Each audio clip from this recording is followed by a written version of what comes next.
harga itu kurang lebih up and down di level-level sekitar 80 sampai dengan $100, mungkin $120 ya.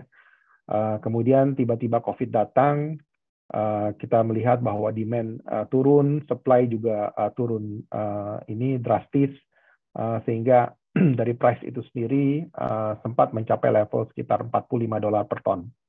Kemudian di tahun 2021, China ekonominya sudah mulai membaik, sehingga demand meningkat, dan tiba-tiba harga batu bara melambung dikarenakan demand yang cukup kuat di China itu sendiri.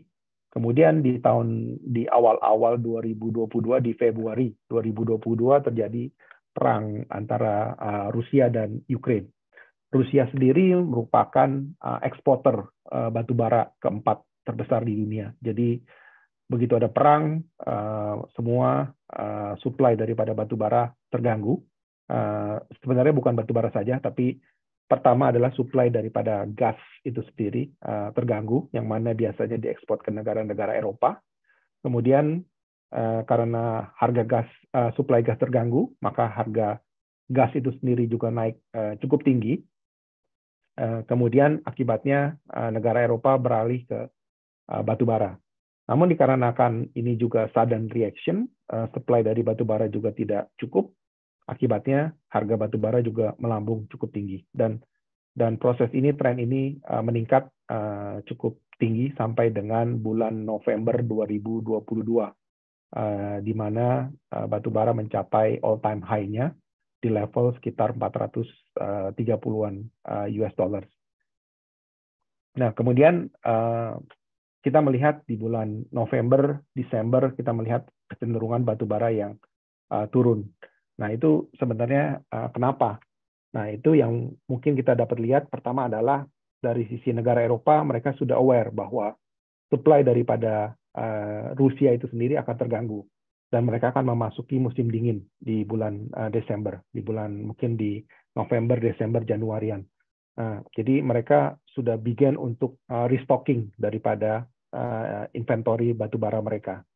Nah, mereka udah restocking, tapi ternyata di bulan Desember dan Januari, winter yang mereka alami itu tidak sedingin yang mereka perkirakan. Akibatnya level inventory mereka itu tidak menurun drastis. Jadi masih cukup ibaratnya, bahkan melebihi level yang mereka perkirakan. Jadi akibatnya pertama kita melihat penurunan demand daripada negara-negara Eropa karena mereka ibaratnya sudah cukup kenyang gitu, mereka masih banyak inventorinya. Kemudian kedua, dari sisi China itu sendiri, di bulan Desember, Januari, China sebelumnya adalah melakukan zero COVID policy, yang mana sebenarnya pemerintah China sangat ketat sekali, namun dikarenakan protes yang terus-menerus, akhirnya pemerintah China mulai membuka kerannya. Jadi ada beberapa pesawat masuk dengan turis dan sebagainya masuk, dan yang kita tahu adalah untuk orang-orang yang cukup tua di China itu sendiri, mereka tuh tidak mau divaksin, sehingga begitu ekonominya mulai dibuka, banyak pendatang masuk ke China, COVID itu naik kembali.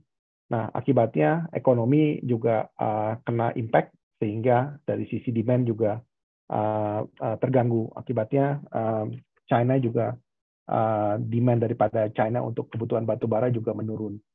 Nah, kemudian dari sisi yang ketiga, kita melihat juga adanya kasus daripada Adani, yang itu juga sebenarnya impacting daripada supply di Indonesia itu sendiri. Karena Adani itu banyak buang barang ke Indonesia, sehingga supply-nya itu banjir di Indonesia, sehingga mengakibatkan harga juga cukup murah. Nah, ini kita lihat sebenarnya tiga hal ini yang menyebabkan penurunan harga batu bara baru-baru ini, sebenarnya bukan baru-baru ini ya, jadi mulai bulan November sampai saat ini. Dan kita melihat sebenarnya harga batu bara belum pulih atau belum balik lagi ke level yang lebih tinggi, di level 300-an, dikarenakan beberapa faktor ini, terutama karena inventory yang masih cukup tinggi dan beberapa kegiatan yang juga masih memerlukan waktu lebih lanjut untuk pulih. Untuk India itu sendiri, kita melihat potensi yang cukup besar karena India setelah terbebas dari monsoon season, kita melihat bahwa aktivitinya situ melebihi daripada di target itu, sehingga even pemerintah dari India itu juga um, menganjurkan masing-masing daripada power plant itu sendiri untuk melakukan import dari batu bara dari luar negeri, karena kebutuhan domestic production itu tidak akan mencukupi untuk kebutuhan di dalam negeri. JKT itu adalah Jepang, Korea, dan Taiwan. Saat ini mereka juga melakukan restocking kebanyakan dari Australia, dan sebelumnya mereka melakukan restocking dari Rusia. Jadi dikarenakan musim dingin yang tidak sedingin diperkirakan, akibatnya demand daripada negara-negara ini juga berkurang. Dan tentu saja dari sisi Eropa, seperti yang sudah saya bilang tadi, ini juga impact dikarenakan adanya mild winter, dan juga tentu saja dikarenakan adanya poor economic performance ya. Jadi dari negara-negara Eropa sudah memasuki masa resesi juga, sehingga mereka juga dari sisi demand batu bara itu juga berkurang cukup banyak. Kemudian dari supply itu sendiri, tahun 2023 di awal-awal tahun ini kita melihat supply daripada batu bara Indonesia itu cukup kuat ya, walaupun di Jakarta kita melihat banyak hujan turun ya, tapi mungkin di Kalimantan tidak sederas di di Jakarta.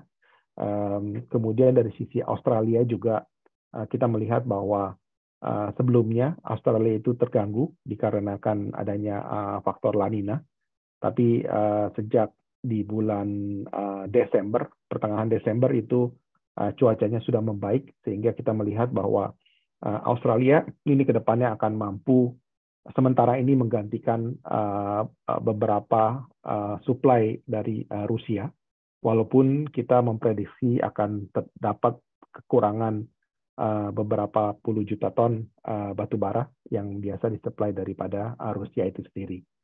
Dan terakhir mungkin South Africa dan Kolombia yang merupakan coal supplier ketiga terbesar dan kelima terbesar. Itu juga tahun ini kita belum melihat adanya gangguan. Jadi supply di tahun 2023 ini kita melihat adanya cukup kuat.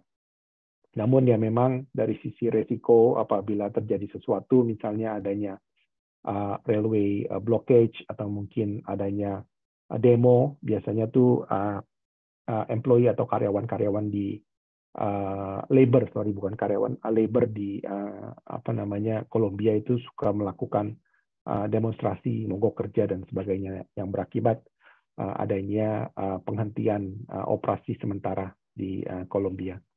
Nah, faktor-faktor seperti ini atau kemudian juga di Australia misalnya nanti tiba-tiba datang cuaca buruk dan sebagainya, itu biasanya nanti akan impact terhadap supply untuk di Australia ataupun dari Kolombia itu sendiri. Jadi saya pikir in conclusion sebenarnya dari sisi update, memang sejak bulan November tahun lalu sampai saat ini kita melihat adanya beberapa faktor yang kurang mendukung daripada kenaikan harga batu bara. Namun kita melihat bahwa di tahun 2023 ini, walaupun mungkin fluktuasinya akan lebih stable, tidak akan sideways-nya tidak akan terlalu up and down-nya terlalu tinggi sekali. Namun kita melihat bahwa harga batu bara masih akan naik atau meningkat dibandingkan harga sekarang. Pertama, karena kita melihat faktor Rusia dan Ukraina itu sendiri masih tetap akan berlanjut. Selama mereka perangnya masih akan berlanjut, pasokan daripada Rusia dan pasokan Rusia dalam hal gas dan juga dalam hal batu bara itu tetap akan terganggu, sehingga negara-negara Eropa pasti akan kekurangan dari sisi pasokan gas dan batu bara. Kedua, dari faktor pemulihan ekonomi. Nah, ini tergantung seberapa cepat pemulihan ekonominya. Saat ini China memang karena kemarin sempat dibuka kena COVID, kemudian mereka berhasil melakukan mitigasi terhadap COVID tersebut, tapi baru 1-2 minggu ini katanya ada new type of COVID lagi yang masuk di China, sehingga mereka melakukan lockdown di beberapa daerah di China.